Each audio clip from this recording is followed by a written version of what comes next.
है बेटा, तुम इस लड़की के मामले में मत पड़ो। बाला, अभी अभी राम जी एक औरत के मामले में बदनाम होते होते बचे हैं और अब तू एक औरत को घर ले आया। अगर ये बात बाहर फैल गई ना तो बहुत बड़ी समस्या खड़ी हो जाएगी। क्या हुआ बाबा को? तू अंदर चल, तुझे बाद में बता। लेकिन वो लड़की पीछे मुड़ के मत देख, वो नहीं आएगी तेरे घर में। ऊंची जाति की है और अब जान चुकी है कि तू छोटे जाति का है। तेरे साये से भी दूर भागेगी अब वो। आई लेकिन वो बाला, आई सही कह रही है, वो उच्च जात की लड़की वो हमारे घर नहीं आएगी। चल अंदर चल बेटा। मैं भी जा रहा। रुक जा, मैं जानती हूँ वो कहाँ गया है, लेकिन उसके जाने से भी कुछ नहीं होगा। आ जाएगा वापस थोड़ी देर में। आप सब लोग भी अब। हाँ हम भी जा। चलो चलो। बाला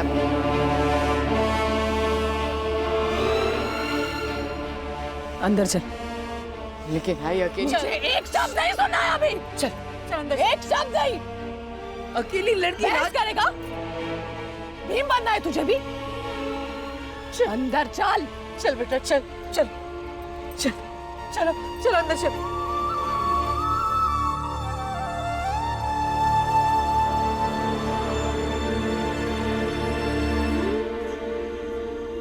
चलिए अंदर चल।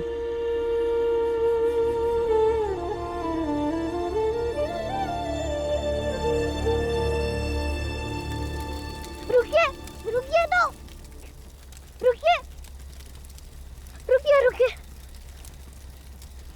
ये आपकी आश्रय की बात है, आपके रहने की बात है, और आपको अभी अपनी बड़ी जाति और हमारी छोटी जाति की पड़ी है।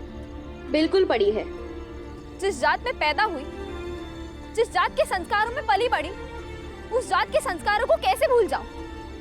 मरना मंजूर है, जीवन भर भटकना मंजूर है, लेकिन जात, धर्म और अपने संस्कारों से समझौता नहीं। गुरुजी, ये छोटी सी बात है। जो गलत है उसे अपने जात, धर्म और संस्कार से जोड़कर देखने की क्या जरूरत है? जो गलत है उसे स्वीकार क्यों नहीं कर लेते? क्योंकि गलत तो गलत होता है ना। वो स्वीकार न कर पाए, इसीलिए तो ये समाज अपने हिसाब से उनका प्रशिक्षण करता है। देखो, तुम्हारे सही कहने से कुछ नहीं सोचेंगे, उन्हें तो बस अपना फायदा दिखना चाहिए। मतलब कहने का ये है कि तुम्हारे स्पर्श करने से उनका धर्म भ्रष्ट हो जाएगा, लेकिन अभी तुम्हें घर से बाहर निकालना हो तो तुरंत सोच लेंगे। हाथ पकड़कर घर से बाहर निकाल दो, बाद में शुद्धिकरण कर लो। मतलब कहने का ये है कि वो उस हर रास्ते पर चलना चाहेंगे जिस रास्ते पर चलकर उनका आडंबर भी जिंदा रहे और उनका फायदा भी हो। रुकिए रुकिए, जिस घर में आपकी शादी हुई वो किस जात के थे? पागल हो क्या? मेरी शादी मेरी ही जात में होगी ना। तो क्या पति के मर जाने के बाद आपके जात वाले लोगों ने आपको विधवा बनाकर आपको याद नहीं दी?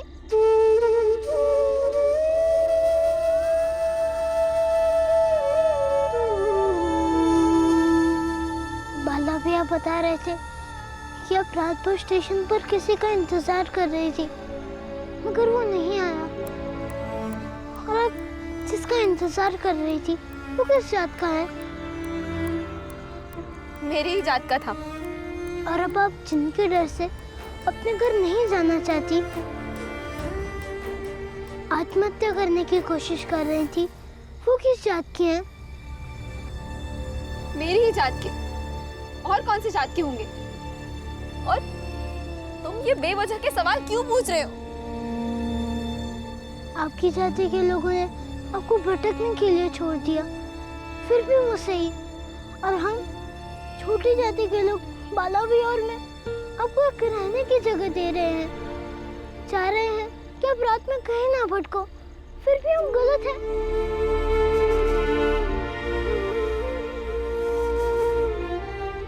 मेरे घर के सामने एक बड़ी जाति की कुटिया है, मेरे दोस्त ध्रुव की, मगर अब वो बम्बई में रहता है, इसलिए आप वहाँ रह सकती हैं।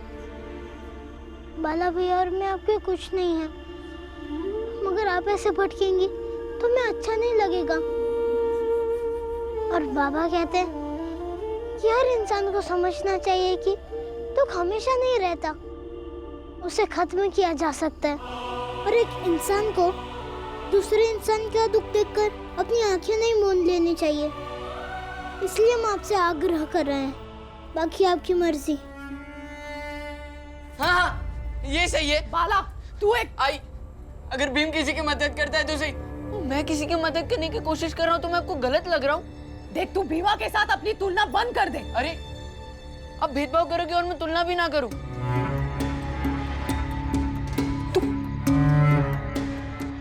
आप साफ साफ ये क्यों नहीं कहती कि घर में कोई भी काम करने से पहले भीम से पूछना पड़ेगा? भीम से? भाभी,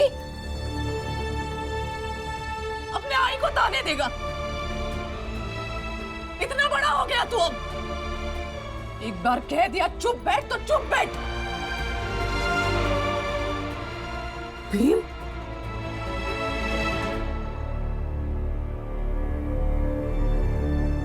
ठीक है, लेकर आए उसे घर में। या तो वो घर में रहेंगी या मैं रहूंगी। चली जाऊंगी कहीं भी। ये क्या बोल रहे तू भाभी? पहले अपना गुस्सा शांत कर। क्यों करूं? सब लोग अपनी मनमानी करते रहते हैं, मैं क्यों ना करूं? आई, आप इस घर को छोड़कर और हम सबको छोड़कर जाने की बात कैसे कर सकते हो? क्यों ना करूं? ये भीमा भी अभी भीमा भाई, वहाँ भीम उस औरत को अपने घर में नहीं ला रहा।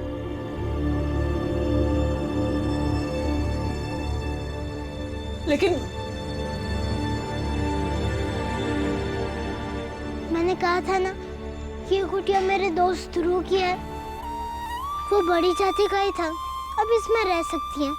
और आपके इस घर में मैं, बाला भैया या और कोई भी नहीं आएगा।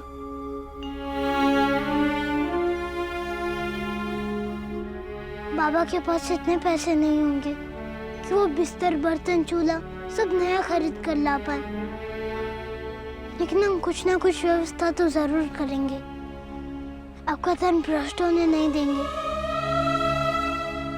लेकिन जब तक आपको रहने के लिए कोई ढंग का ठिकाना नहीं मिल जाता या आपके घर वाले आपको अपने साथ ले जाने के लिए खुशी खुशी तैयार नहीं हो जाते, तब तक आप इसी घर में रहिए।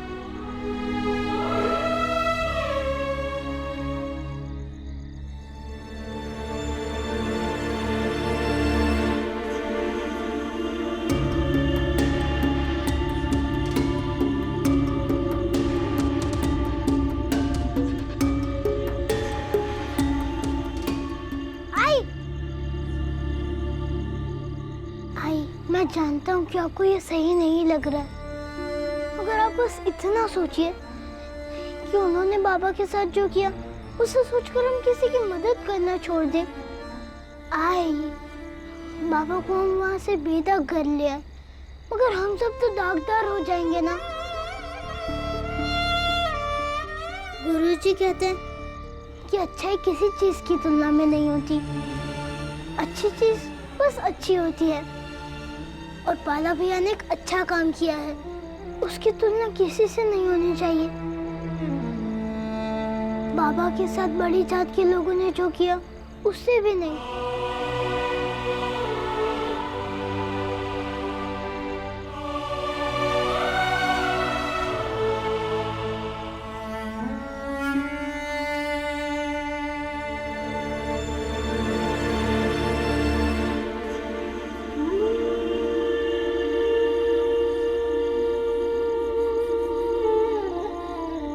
बाला भैया, मुझे गर्व है कि आप मेरे भैया हैं। आज आपने उस लड़की को सहारा देकर हम सबको मौका दिया कि हम आप पर गर्व करें। भीमा भाई, अंबेडकर गुरुजी सही कहते हैं कि अच्छाई किसी चीज की तुलना में नहीं होती। अच्छी चीजें सिर्फ अच्छी होती है। अनहोनी के डर से अच्छी चीजों को घटित होने से रोकना नहीं चाहिए। भीमा भाई, भीमा भाई, भीमा भाई, अगर तुम शांति से सोचोगी तो तुम्हें भी लगेगा कि एक लड़की को इतनी रात में अकेले भटकने देना ठीक नहीं।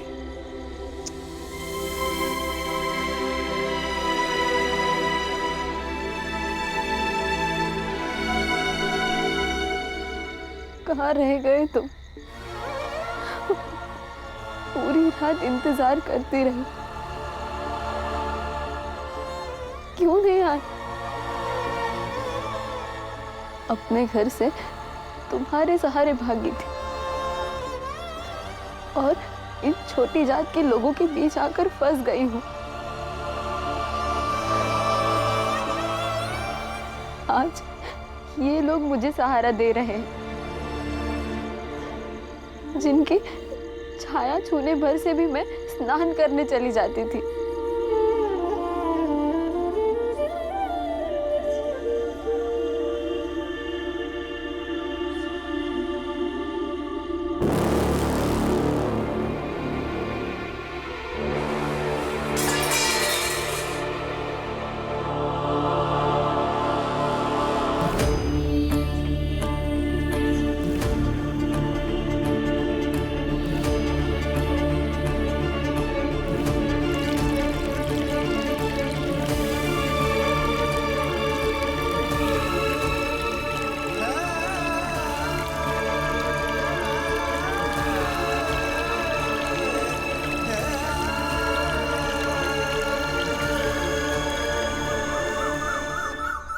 महाराज, महाराज, महाराज,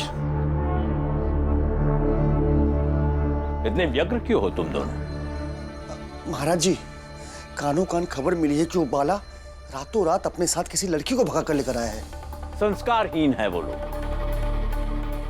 किसी विधि विधान के अनुसार विवाह नहीं करते छोटी जाति के लोग। ऐसे ही कहीं विवाह करके ले आया होगा उस लड़की को। नहीं महाराज, विवाह करके लाता तो गृह प्रवेश होता, लेकिन वो तो बाहर कुटिया में रह रही है, जिसमें मेरा बेटा ध्रुव रहा करता था।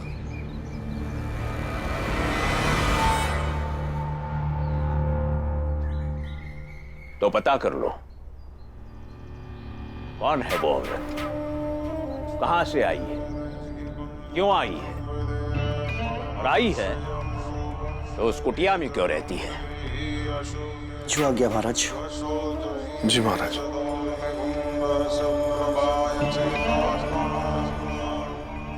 बाप तो औरत नाम के जाल से निकल गया, किंतु अब उस औरत के नाम पे ऐसा जाल बना दूंगा कि बाप बेटा मां बुआ सबके सब ठिकाने लग जाएंगे। अपने आप को बहुत तेज समझते हो ना भीमराव, तो सारी तेजी निकल जाएगी तुम्हारी। तो इन सब लोगों की तरफ से माफी मांगने आए हो? नहीं, ये कहने आया हूँ कि चाहे जो हो जाए, इनमें से एक भी व्यक्ति गांव छोड़कर नहीं जाएगा। जो कानून आज नहीं है वो कल को हो। बाध्यता हो कि किसी की निकासी को कोई रोक ना सके, और कानून भी कि ऐसे लोग आकर बहस ना कर सके, बल्कि उन्हें सजा मिले। मैं चाहे जो हूँ, लेकिन ये आप तय नहीं करेंगे, ना ही कोई आपकी किताब तय करेगी। फिर कौन तय करेगा? हम तय करेंगे। एक नहीं, 1000 साजिशें कर लीजिए, लेकिन जो सच है उसे ना तो आप धुंधला कर सकते हैं और ना ही मिटा सकते हैं। इस भीमराव जैसा हाथी लड़का इसके पहले कभी नहीं मिला।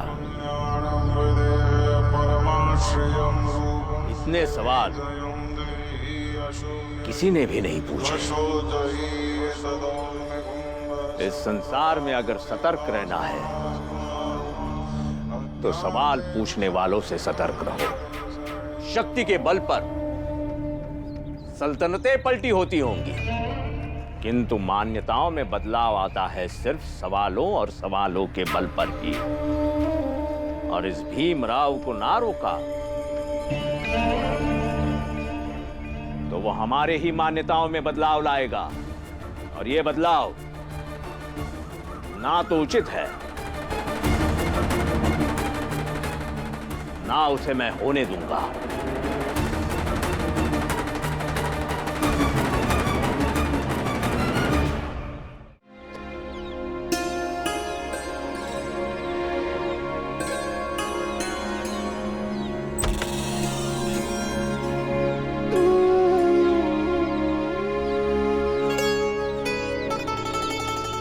सुनिए सुनिए, सुबह हो गई, सुबह हो गई, उठ जाइए। वो मैं आपके लिए चाय लाया हूँ। आपने कल भीम से जो भी कहा उसने बताया मुझे। आप हमारे घर के बर्तन में चाय तो नहीं पिएंगी, लेकिन अतिथि धर्म के हिसाब से मुझे पूछना चाहिए। चाय पी लीजिए। किसी तरह की धर्म की बात तो तुम करो ही नहीं। तुम लोगों के मुंह से धर्म का नाम सुनना अच्छा नहीं लगता। लेकिन आप कल रात। नहीं बाला भैया, बहस मत कीजिए। इनकी मान्यताएं सालों में बनी होंगी। हमारे बहस करने से कुछ फायदा नहीं होगा। आप इसे यहीं रख दीजिए। पीना ना पीना इनकी मर्जी है।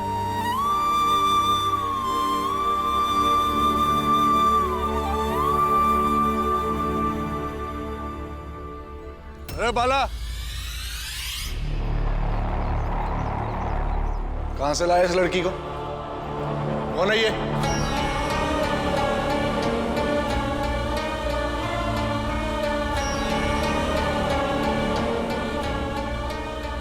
राम जी, राम जी, बाहर निकल, राम जी।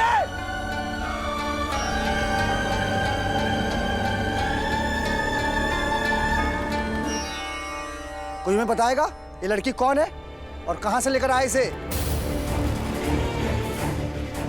आपको उससे क्या मतलब? मतलब है, बिल्कुल मतलब है। हमारा इलाका, हमारा समाज, हमारे लोग, हमें मतलब नहीं होगा तो क्या तेरे बाप को होगा? देखिए, ये कुछ पर रुक जाइए, पता चल जाएगा। ए लड़की, चल तू बता, कहां से आई है? कौन है तू? ये बाला तुझे जबरदस्ती तो नहीं लेकर आया? अगर इन्हें ये पता चला कि मैं एक विधवा हूँ और भाग कर आई हूँ तो ये लोग मुझे यहाँ नहीं रहने देंगे।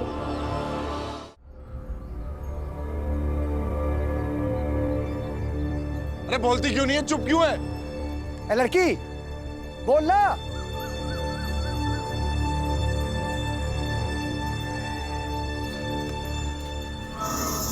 ए लड़की, तू चुप क्यों है? गूंगी है क्या? हाँ हाँ, वो गूंगी है।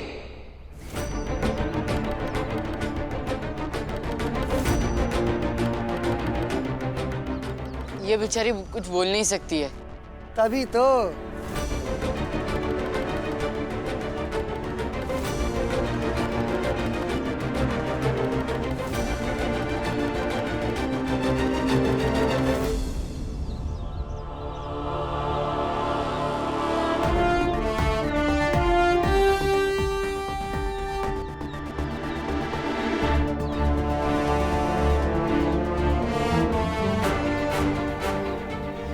जी, मेरा एक दोस्त है ध्रुव, वो इसी कुटिया में रहता था।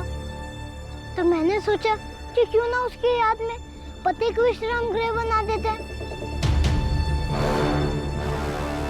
पैसे लेकर लोगों को इसमें रहने देंगे तो कुछ कमाई भी हो जाएगी। और सिर जी, आपको भी कभी इसमें रहना होगा तो बताइएगा। पैसे देकर चाहे जो भी रहे, हमें उससे क्या मतलब? है बाला, इसका ये मतलब नहीं कि कोई लड़की यहाँ अकेली रहे और हम सवाल भी ना पूछे। आप सवाल थोड़ी ना पूछते हैं। आप लोग तो बस अपने मन की खराबी को सवाल के बाण पर लपेटकर दूसरों पे छोड़ते हैं और अपने बड़े होने के घमंड को जताने के लिए बेवजह उलझते रहते हैं। और बेचारी गूंगी है, उसके बारे में हमें कुछ नहीं पता। पता चलेगा तो बता देंगे। अरे चाय वाले काका, आज आपको दुकान नहीं खोलनी है क्या? वक्त हो गया है। आनंद, पहली बात तो कान खोलकर सुन ले कि मैं तेरा कोई काका वाका नहीं। दोबारा मत बोलना।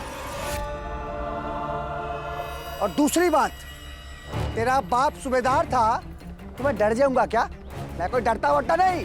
अभी के अभी दुकान खोलूंगा, देख लेना। देख ले। मंगेश, तो दुकान खोल, मैं अभी आता हूँ। जी सेठ जी।